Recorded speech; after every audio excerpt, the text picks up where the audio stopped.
Here at the Seattle Atheist Church, the members ourselves give many of the talks. We have a planning meeting every quarter, which is open to the entire community, where we brainstorm ideas for talks we'd like to hear and give. So please join me in welcoming David. He's going to be talking about the figural nature of language. Thanks very much, David. Whoa! Hey, it's so great to see everybody this morning or this afternoon. I hope you're all doing well. I'm going to start this afternoon with a quotation from the German philosopher Nietzsche. I'm afraid we are not rid of God because we still have faith in grammar. Because I think it helps get at my focus this afternoon, which is the inescapably figural nature of language and hence much of our thought as well. We can't not use metaphors and other figures of speech in framing how we think about the world. Figures of speech contaminate the very grammar of our language that Nietzsche is referring to here. And then how this inherently figural nature of language and thought might end up affecting a developing sense of atheism. Allow me first to briefly introduce myself. My name is David Bakoven. I've been an adjunct college writing and literature instructor for about 20 years. And I've been teaching writing since 1993 when I was a graduate student at the University of Oregon. I earned my PhD in English literature from the UO in 1998 by examining the collision between storytelling and our perception of time as presented in 5 novels written between 1688 and 1847. I've been attending Seattle Atheist Church fairly regularly since September of last year. I currently live in Eugene, but I grew up in various Seattle suburbs, so I always like connecting to my Seattle peeps up there. How I'll proceed is by braiding together a discussion of 3 primary sources I'll be using to show the important role that figures of speech play in ordinary language, and hence in our thinking too, since language and thought seem to be in close alignment. While I would agree that it's definitely possible to have non-linguistic thoughts, without a way of somehow recording those thoughts in a medium that such thoughts would prove rather ephemeral and could easily pop and disappear forever like a beautiful soap bubble.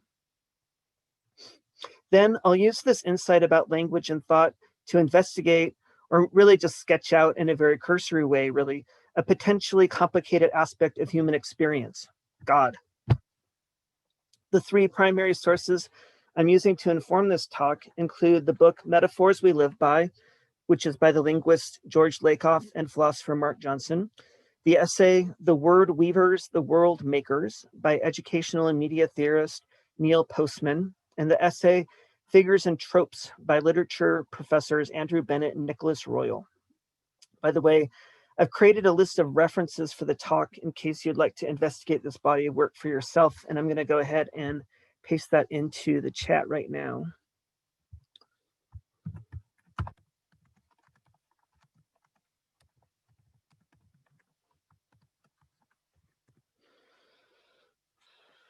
The central insight of Lakoff and Johnson's book is that a significant amount of the language one might hear on a daily basis is less literal and direct than one might think.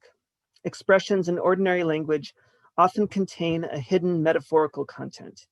They use this insight to argue for a novel way of thinking about meaning, which they label experientialism, which helps sidestep the impassable dichotomy between objectivism and subjectivism. Meaning depends on context. Jack already gave a sermon focusing on this book 3 years ago, and I didn't want to just reiterate what he had already said about the book, hence why I'm also bringing in a discussion of these other texts. But I would guess he'd be willing to share a copy of his talk with you if you're interested and if you asked him nicely. Postman's essay appeared in his book, The End of Education, Redefining the Value of School. Postman focuses on 3 ways that schools ought to prioritize the teaching of language to show students how languages help construct the world as we know it. Definitions, questions, and metaphors. We're obviously going to be focusing on the latter of those 3. And then Figures and Tropes is from Bennett and Royal's book, An Introduction to Literature, Criticism, and Theory, written as a sort of primer for prospective literature students. Each chapter raises a specific problem in literary studies and then dramatizes this issue through a reading of specific works of literature. chapter I'm using focuses on the novel Invisible Man by Ellison and a poem about a bird eating a worm by Emily Dickinson.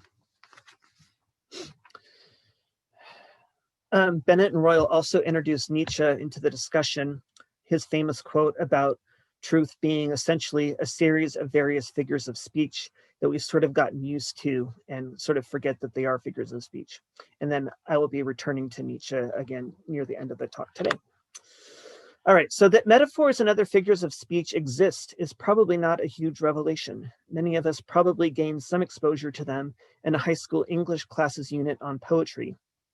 In fact, Postman satirizes this in his essay by reconstructing a typical test question. In A Red, Red Rose, is Robert Burns using metaphors or similes? Define each term. Why did Burns choose to use metaphors instead of similes, or similes instead of metaphors?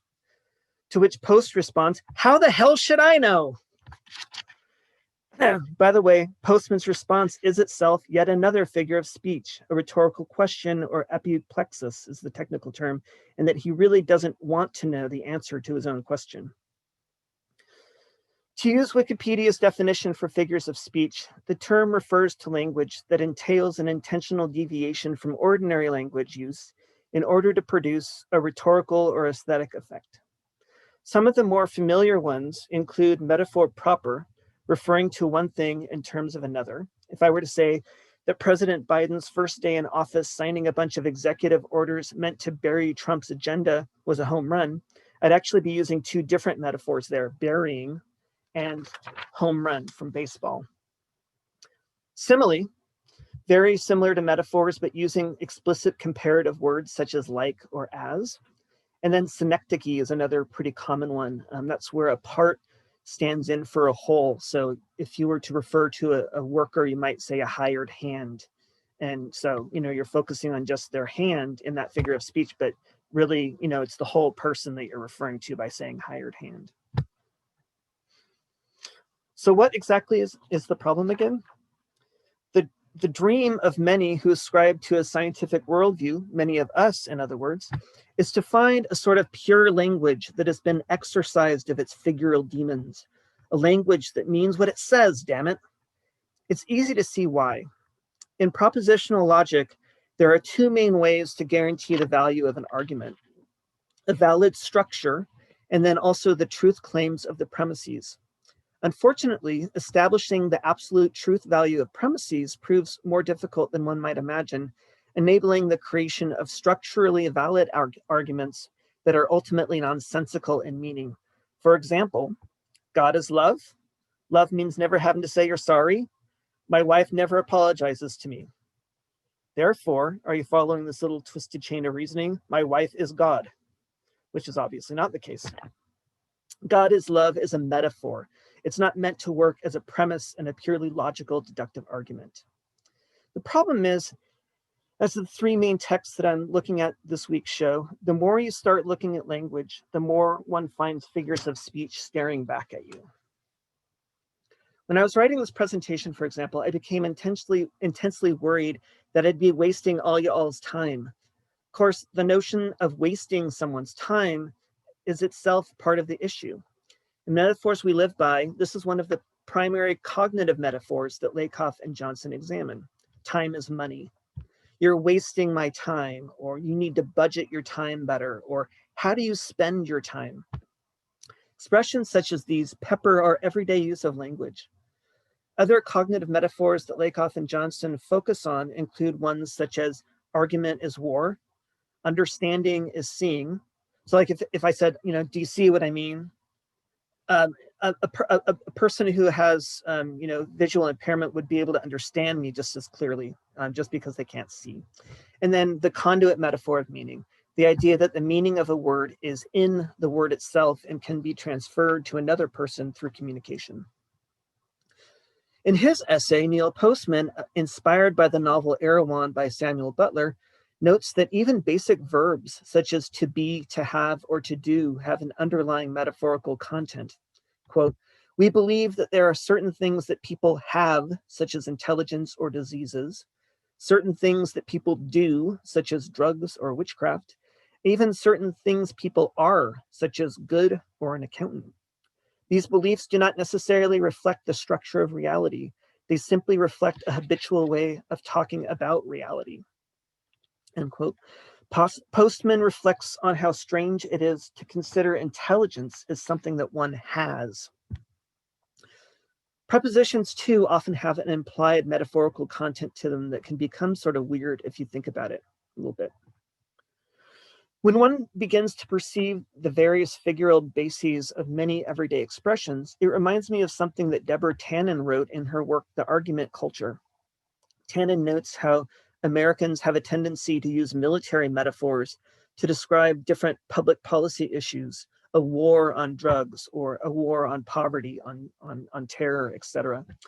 These conceptual metaphors end up shaping our culture. Quote, culture, in a sense, is an environment of narratives that we hear repeatedly until they seem to make self-evident sense in explaining human behavior.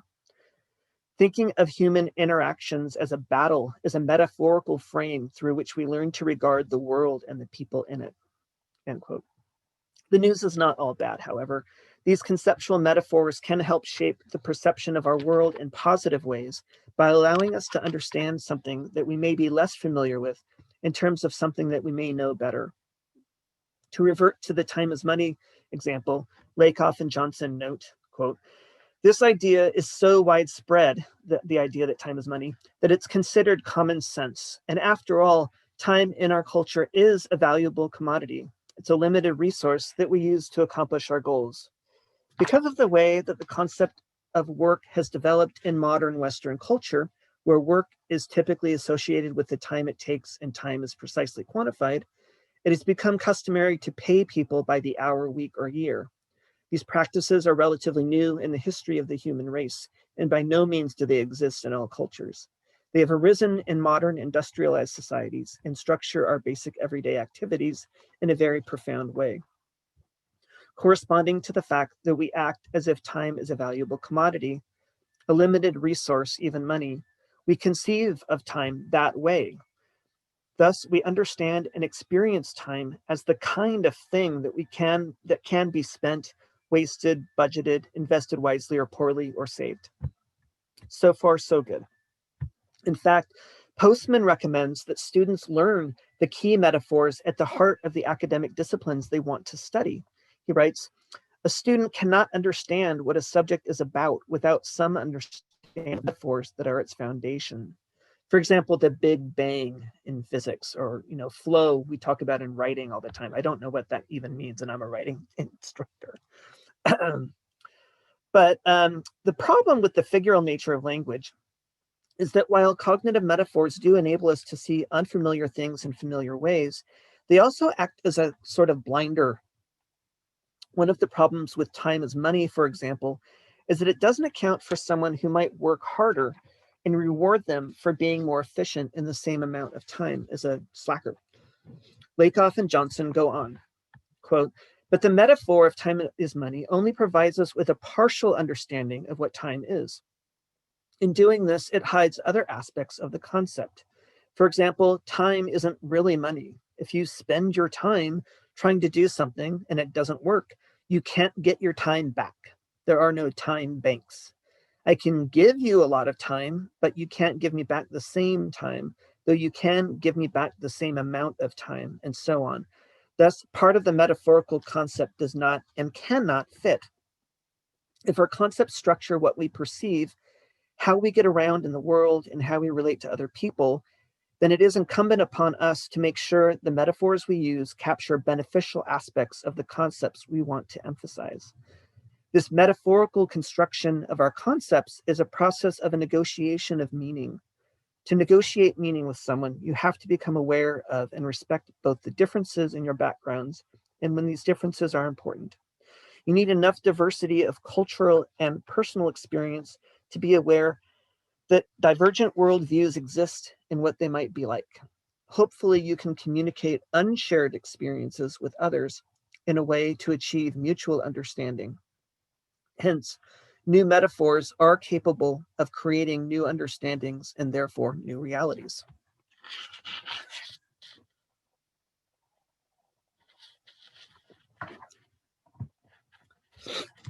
If we forget that these cognitive metaphors are, in fact, metaphors, a form of social construct, and literalize them, as our society has done with time as money, then the consequences can be quite chilling. In the originally intended version of this talk, there was going to be a section here on race, the way in which we could see race as a sort of linguistic effect, a synecdoche, in effect, because you end up substituting a part of that person, skin pigmentation or other sort of in superficial differences for a sort of core marker of their identity. But when I timed out the talk early this morning, I realized I was running a little long, and I also decided to scrap this section just because it seemed a little bit extraneous. But also, it was sort of derivative of Bennett and Royal's discussion of Ellison's novel Invisible Man, which is really great. So if you find this idea intriguing of how race can maybe work metaphorically, I'd recommend to just go read their essay for yourself. I really wanted to get at the God angle of this discussion because as atheists, I think it's really important to attempt to grapple with the implications of these different ideas we look at each week. Why do we want to talk about these issues in an atheist church? And what is it that we should be doing in an atheist church in the first place? What I did want to salvage from this section, though, was the idea that one possible definition of ideology is the confusion of linguistic with natural reality. To forget that social constructions such as metaphors are not actually there in the thing itself. Race doesn't really exist in the simplistic way that it does in the common perception of it. Biologists tell me. Such a potential for confusion definitely seems at play here and obviously has life and death consequences. So let's go on to look briefly at God. To be honest, I haven't quite worked out this section of the talk completely. It's really more of a personal impetus to continue thinking this through on my own. Lately, my reading list has been dominated by 4 or 5 books that are thinking of the possible theological implications of the atheistic philosopher Gilles Deleuze. God is definitely another aspect of human experience where this confusion between linguistic and natural reality is in a position to cause serious problems for people, including life. Like race, people have often died because of this social construct that seems all too real for some people. My 10th grade high school English teacher had a poster in her room with the R. Buckminster Fuller quote on it about how God is really more of a verb than a noun, which I found to be especially thought-provoking. So it was perhaps for this reason that I was later primed to understand some of the indirect implications concerning how God is conceptualized from Nietzsche's critique of the Cartesian cogito. In the 16th and 17th aphorisms in Beyond Good and Evil, the cogito is that sense of agency within us, the I that thinks, hence confirming that one does indeed exist, according to Descartes in his famous formula of I think, therefore I am. Here's Nietzsche in the 17th aphorism sort of taking apart that idea, though. With regard to the superstitions of logicians, I shall never tire of emphasizing a small terse fact, which these superstitious minds hate to concede, namely that a thought comes when it wishes and not when I wish, so that it's a falsification of the facts of the case to say that the subject I is the condition of the predicate think. It thinks, but that this it is precisely the famous old ego is, to put it mildly, only a supposition, an assertion, and assuredly not an immediate certainty. After all, one has even gone too far with this it thinks. Even the it contains an interpretation of the process and does not belong to the process itself. One infers here, according to the grammatical habit, thinking is an activity. Every activity requires an agent. Consequently, our sense of agency, our individuality, ends up being a God writ small and is really just another figure of speech. Descartes' conception of the self famously sets up a serious mind-body problem. Our real sense of self for Descartes becomes a transcendent soul trapped inside a vexing meat puppet of a body without an independent agency. In a similar way, The way that God is often conceptualized, especially in mainstream Christianity, is as the universe's prime mover, a transcendent force or sense of agency that creates and operates the universe. Nietzsche's critique of the Cartesian cogito, then, is really a most potent form of atheism because it helps us develop another sort of metaphor for both personal agency and God. As a philosopher, Nietzsche was intensely interested in interrogating the metaphysical assumptions built into language. In the passage that I just read from Beyond Good and Evil, he notes how as long as we keep dividing language and hence our perception of reality up into subjects and verbs, objects and actions, we maintain a particular picture of the world that is maybe not accurate. If one begins to look at matter at the quantum level, for example, it becomes difficult to classify certain processes as things or actions. Is a photon a particle or a wave? It depends on how you look at it. Postman asks us to take another look at as basic an object as a cup. I brought visual aids. Let us suppose we are confronted with the phenomenon we call a cup. We must understand, first of all, that a cup is not a thing, but an event. Modern physics tells us that a cup is made of billions of electrons in constant movement, undergoing continuous change. Although none of this activity is perceptible to us, it is important to acknowledge it, because by so doing, we may grasp the idea that the world is not the way we see it. What we see is a summary, an abstraction, if you will, of electronic activity. But even what we can see is not what we do see. No one has ever seen a cup in its entirety all at once in space-time. We see only parts of wholes. The map is not the territory, in other words.